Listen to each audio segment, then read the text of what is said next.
एभଳି प्राणहानि भी घटी अनेक जगह दुर्व्यवहार कर माड़ मरा जाइए तथापि आम खटुचु ये दरमा पाई नुह सार ये आमर हक ये आम न्याय्य दाबी ये पेट पाटना कथा ये जीवन जीविका कथा से निजे यही धारणा को आसी कही जे मो सरकार आसिले आम सरकार ये दाबी पूरण कर आज से पूरण करूनी जो वृत्ति समस्त वृत्ति की सृष्टि कराउची तांको सम्मान दउची राजभोगर परिस्थिति सृष्टि करूची सेमानकु एभଳି कलबल अवस्था 42 डिग्री खरारे छाड़तु नहीं आपण कही आपण कथा आपण रखु आम बेसी किसी मागुनु आपण जहाँ 2022 मसीह आम सभास्थल आसी आम प्रतिश्रुति देते जे आपण मान दाबी संपूर्ण युक्तियुक्त जदि आम सरकार को आसू आपणकर दाबी यथाशीघ्र पूरण हम तेणु अनुरोध आपण कथा को आपण ही रखु आम बेसी किसी आपण मागुनु शिक्षक माने समाजर मेरुदंड समाज संस्कारक मनीष तैयारी कारखानार कुशल जंत्री पथ प्रदर्शक लीडर गाइड कोच और सबु परिस्थिति रे सरकार गठन रे अनन्य भूमिका धारण करथिया व्यक्तित्व एमाने शिक्षक माने विद्यालय रे पाठ पढ़ले तांकर स्वभाव पाई थाए जो शिक्षक मानको ठारू विद्यालय रे पाठ पढ़ी आजिर सरकार गढ़ी महामान्य व्यक्ति गुड़िक विभिन्न बड़ बड़ नेता होती बड़ बड़ नेत्री होती बड़ बड़ सरकार कल बसी शिक्षकों प्रचेषा शिक्षक उद्यम शिक्षक चेष्टा और शिक्षक सदाबले अहिंसा को भल पाती अहिंसार प्रतीक होता शिक्षक माने सदाबले न्याय्यता प्रेम रे स्नेह रे सद्भावना सौहार्द रे एकता बोध रे आगु को आसी हक को प्रतिपादन करथांती अहिंसा ही परम धर्म हिंसा को अवॉइड करी अहिंसा माध्यम महात्मा गांधी ए देश को स्वाधीन देथिले तांको टीम को सहित आज आमे से अहिंसा को विश्वास करू शिक्षक माने जे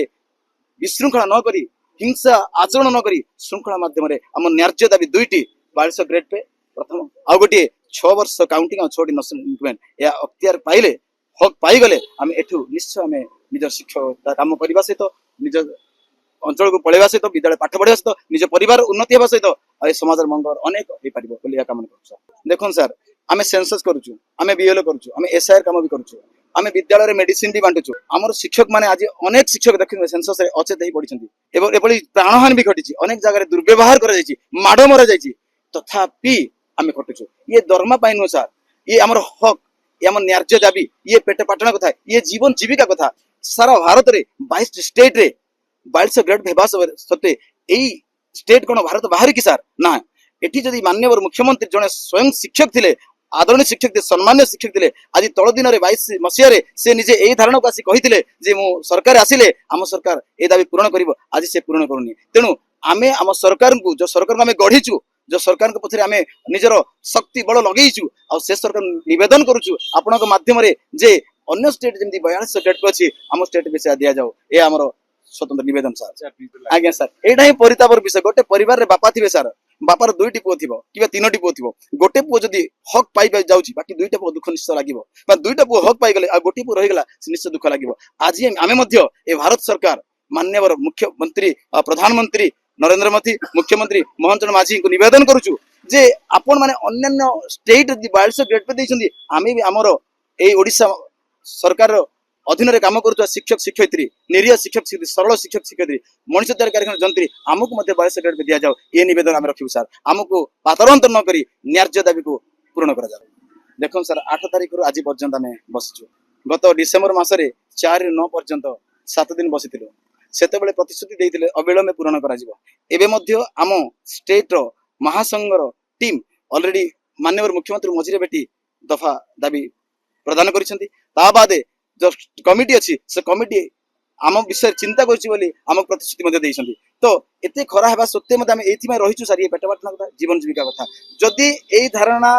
8 तारिख आज पर्यंत होती आसंता काली कंटिन्यू रही जदि पूर्ण न हुए ये केवल स्टेट रे सीमित रही एठी सीमित रही ये आवश्यक पड़े ब्लॉक स्तर रे भी धारणा हम आठी विशाल का धारणा हम जोटा कि 2000 माने 17 मसीह 22 मसीह आप गत डिसेम्बर भी देखिए 70-80 हजार शिक्षक थे आगामी दिन 160 लक्षे 30-40-50 शिक्षक आसबे ये राजरास्ता रोक करेंगे एवं निजर न्याय्य दाबी को सरकार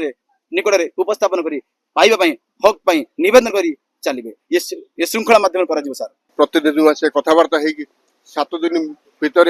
या बाबद आम जहाँ किसी गोटे समाधान रास्तार पहुँचू बोली जनई किंतु ता सत्वे किसी फल आज सुधा मिललानी या भितर महासंघ बारंबार फॉलोअप कर सेक्रेटेरिएट मंत्री विधायक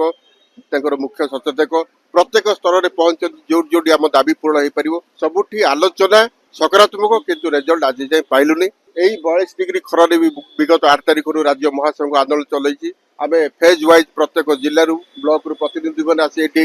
ଧାରଣାରେ ସାମିଲ ହେଇଛୁ। ଆଶା କରୁଛୁ ଯେ ସରକାର ଆମର ଲୋକପ୍ରିୟ ସରକାର ଏବଂ ଶିକ୍ଷକରୁ ମୁଖ୍ୟମନ୍ତ୍ରୀ ହେଇଥିବା ଆମର ପ୍ରିୟ ମୁଖ୍ୟମନ୍ତ୍ରୀ ଶ୍ରୀଯୁକ୍ତ ମୋହନ ଚରଣ ମାଝୀ ନିଶ୍ଚିତ ଓଡ଼ିଶାରେ ପ୍ରାଥମିକ ଶିକ୍ଷକ ଶିକ୍ଷୟିତ୍ରୀମାନଙ୍କ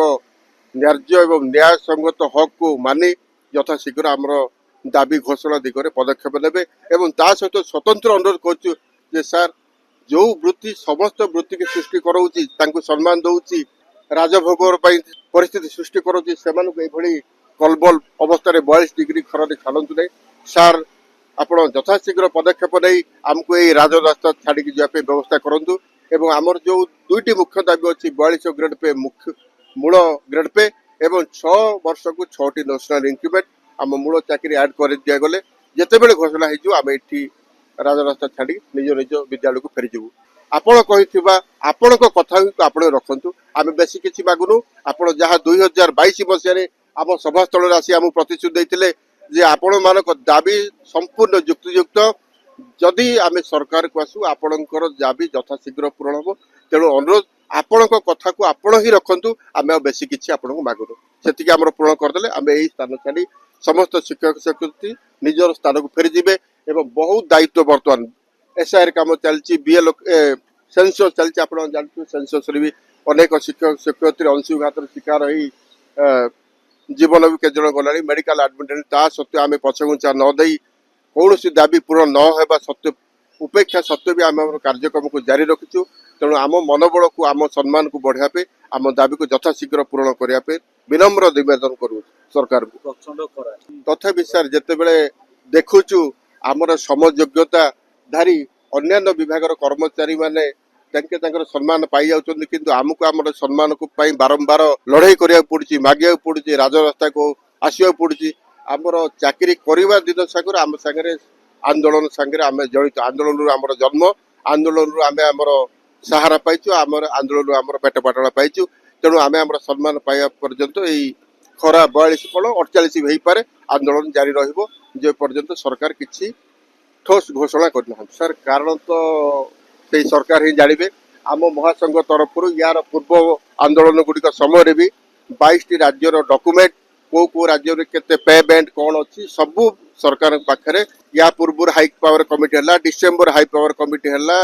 ତାଙ୍କର ବିଧାୟକ ପ୍ରତିନିଧି ସଚେତକ ସମସ୍ତଙ୍କ ପାଖରେ ଡକୁମେଣ୍ଟ ଉପସ୍ଥାପିତ ହୋଇଛି। ତଥାପି ସରକାର ଏଇ 2200 ଆମର ଏଇ